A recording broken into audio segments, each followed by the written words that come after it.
Assalamualaikum warahmatullahi wabarakatuh. Perkenalkan, nama saya Salsabila, mahasiswi Magister Pendidikan Matematika dengan NIM 501198668. Pada kesempatan kali ini, saya akan menjelaskan tentang tokoh yang membahas aliran antirealisme dalam ontologi kontemporer dan strukturalisme sebagai salah satu tugas pada mata kuliah Sejarah dan Filsafat Matematika pada diskusi sesi ke-11.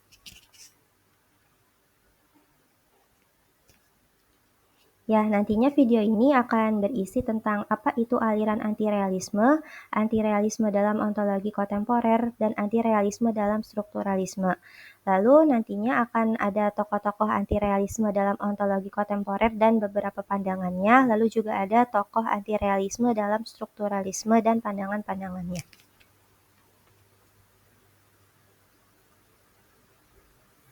Ya, dimulai dari aliran antirealisme sendiri itu apa? Jadi, aliran antirealisme yaitu aliran filsafat yang membantah eksistensi objek-objek matematis. Nah, aliran atau pandangan ini biasa juga disebut sebagai nominalisme. Jadi, aliran antirealisme itu berpendapat bahwa entitas matematika itu bukan benda yang ada di suatu realm abstrak yang menunggu untuk ditemukan, melainkan konstruksi mental, konversi linguistik, atau fiksi yang berguna. Nah, umumnya aliran antirealisme ini menolak Platonisme matematika yang menyatakan bahwa angka dan struktur matematika lainnya ada secara objektif di luar ruang dan waktu. Nah, lalu kalau ontologi matematika kontemporer yaitu pandangan filosofis yang menolak pandangan bahwa objek-objek matematika seperti bilangan, himpunan, fungsi memiliki eksistensi objektif yang independen dari pikiran manusia. Selanjutnya, kalau strukturalisme itu suatu pandangan yang menyatakan bahwa matematika tidak mempelajari objek-objek individual seperti angka 2 atau 3 secara terpisah, melainkan mempelajari struktur dan relasi antar posisi dalam struktur tersebut. Nah, dalam strukturalisme itu biasanya nanti terbagi menjadi dua paham, yaitu ada yang realis. Nah, realis ini menyatakan bahwa struktur matematika ada secara objektif dan independen sebagai entitas abstrak. Lalu juga ada yang antirealis, bahwa objek matematika tidak ada tetapi hanya ada pola atau posisi dalam suatu struktur.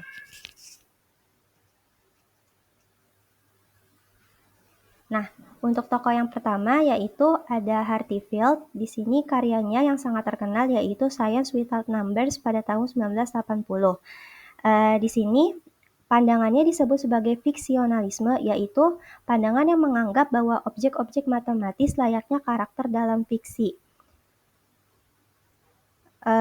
Selain itu, Hartfield ini juga dia menolak sebagian teori indispensabilitas Quine-Putnam yang menyatakan matematika esensial untuk teori sains. Nah, perlu diketahui bahwa argumen indispensabilitas Quine-Putnam itu ada 3. Jadi yang pertama, kita harus percaya pada eksistensi entitas yang esensial untuk teori sains terbaik. Lalu yang kedua, matematika esensial untuk teori sains. Dan yang ketiga, maka kita harus percaya bahwa objek matematika ada. Nah, si Hartfield ini dia menolak pandangan yang kedua, yaitu matematika esensial untuk teori sains.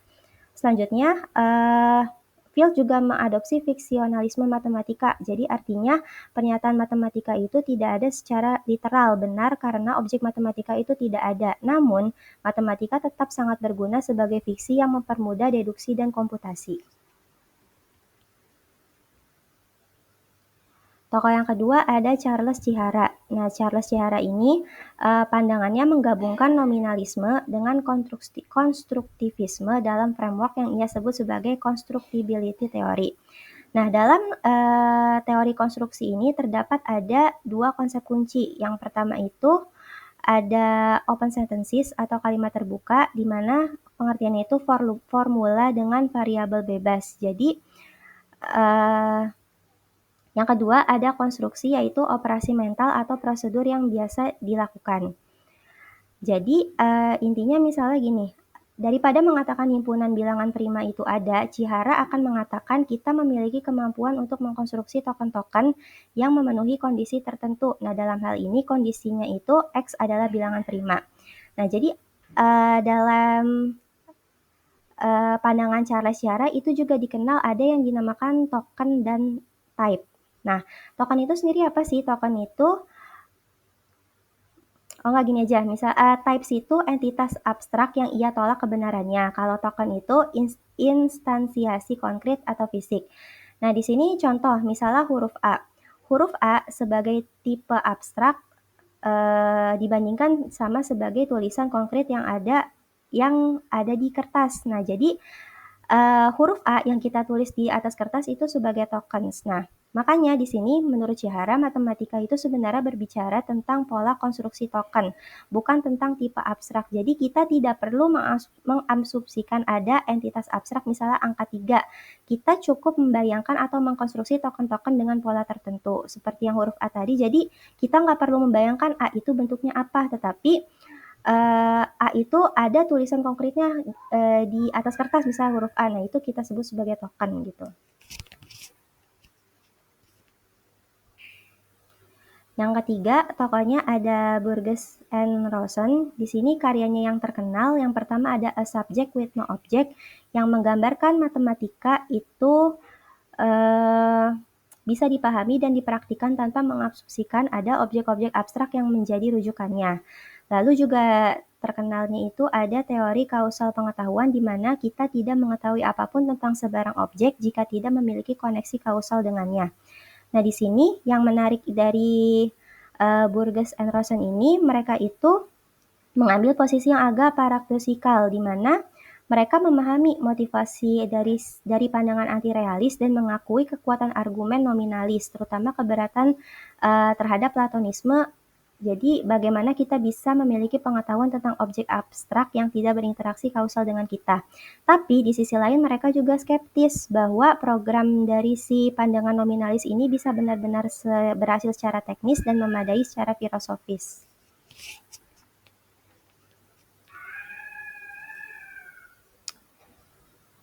Nah, tokoh yang keempat itu ada Azzouni dan Balaguer. Di sini yang pertama, Azzouni dulu berpendapat bahwa matematikawan tidak benar-benar percaya objek matematika itu ada. Mereka hanya menggunakan bahasa tentang bilangan, himpunan, dan lain-lain sebagai alat untuk bekerja. Nah, di sini Azzouni menerapkan 3 konsep kunci. Yang pertama itu ada posit versus komitmen ontologis. Jadi posit itu artinya menggunakan istilah dalam teori. Contoh misalnya ada bilangan prima. Tapi kalau komitmen ontologis itu percaya bahwa sesuatu benar-benar ada. Azzouni ini mengklaim bahwa matematikawan posit objek matematika tapi tidak berkomitmen bahwa mereka benar-benar ada. Nah, di sini dia menganalogikan seperti bermain catur. Misalnya kita berbicara tentang raja atau ratu. Nah, tapi kita tidak percaya bahwa si raja atau ratu itu benar-benar ada sebagai entitas independen. Nah, ini juga mirip seperti matematika. Jadi sistem permainan formal dengan aturan bukan tentang objek yang benar-benar ada gitu. Jadi dia mendefinisikan matematika itu seperti itu. Lalu yang kedua ada thick versus thin existence. Nah, jadi thick existence itu artinya eksistensi yang tebal, artinya benda yang benar-benar ada secara fisik, bisa dideteksi, punya efek kausal. Contoh misalnya meja, lalu kursi, elektron, dan planet. Lalu kalau thin existence itu atau eksistensi yang tipis itu hanya ada dalam cara kita berbicara dan dia itu tidak bisa dideteksi, tidak punya efek kausal. Contohnya objek matematika dan tokoh fiksi. Nah, objek matematika itu menurut si Azzouni dia itu termasuk ke dalam yang thin existence, di mana mereka itu tidak benar-benar ada dalam arti yang penting secara ontologis. Lalu yang ketiga ada kebenaran deflasioner. Jadi contoh misalnya 2 tambah 2 itu benar. Nah, ini bisa diturunkan dari aksioma aritmatika. Jadi tidak perlu ada objek abstrak yang membuatnya benar. Kayak misalnya ada 2 apel ditambah 2 apel itu sama dengan 4 apel. Jadi nggak perlu menurut dia ada objek abstrak yang membuatnya benar. Nah, jadi menurut dia kebenaran matematika itu derivabilitas atau bisa diturunkan secara logis.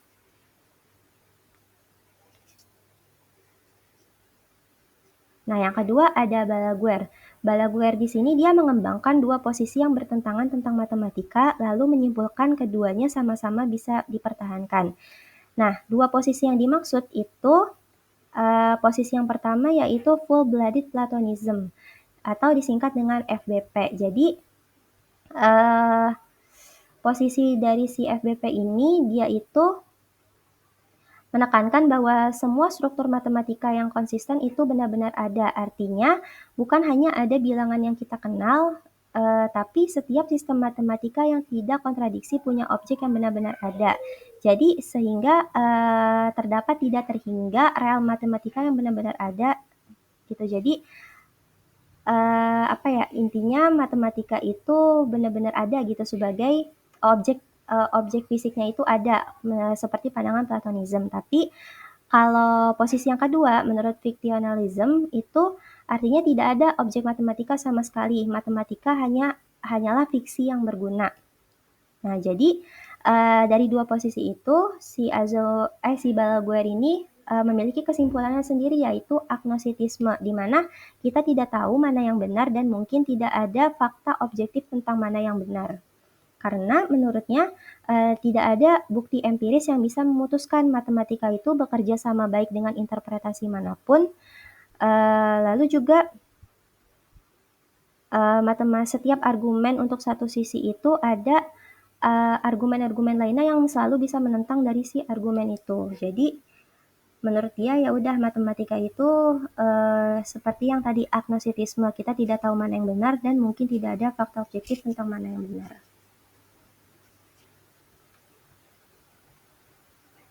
Ya, tadi kita berbicara tentang tokoh dalam ontologi kontemporer, sekarang tokoh antirealisme dalam strukturalisme. Nah, seperti yang saya bilang di sebelumnya, jadi bahwa strukturalisme itu terbagi menjadi dua pandangan juga. Ada yang antirealis, ada yang realis. Nah, di sini untuk tokoh yang antirealis, yang pertama itu ada Geoffrey Hellman yang mengemukakan bahwa pernyataan matematika harus dipahami sebagai pernyataan tentang apa yang mungkin terjadi jika ada struktur tertentu, bukan tentang struktur yang benar-benar ada.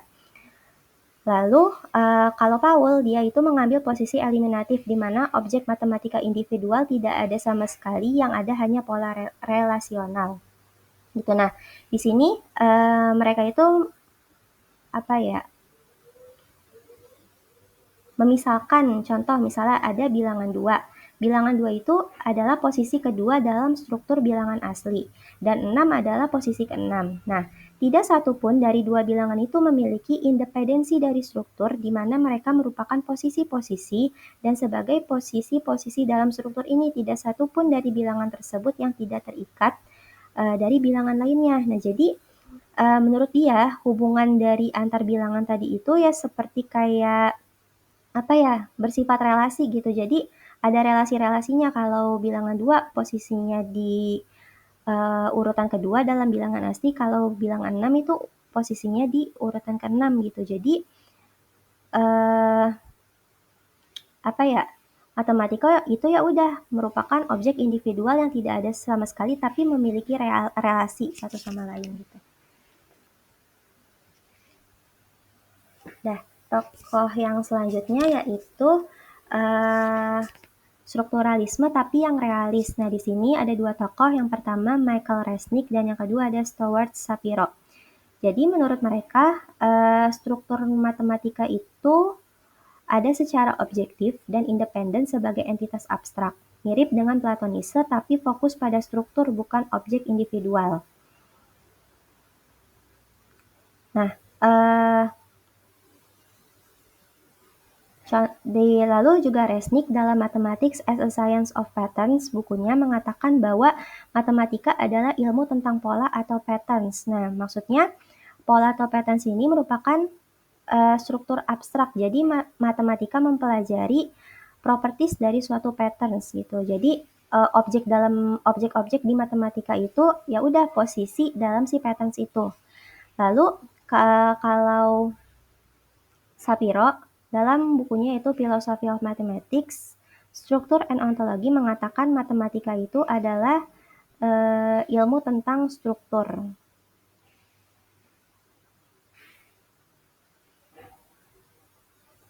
Nah, maksudnya struktur itu merupakan pola abstrak dari objek-objek dengan relasi-relasi di antara mereka. Contoh, misalnya struktur bilangan natural. Nah, posisinya itu Ada di posisi ke-1, posisi kedua, posisi ketiga, dan seterusnya gitu.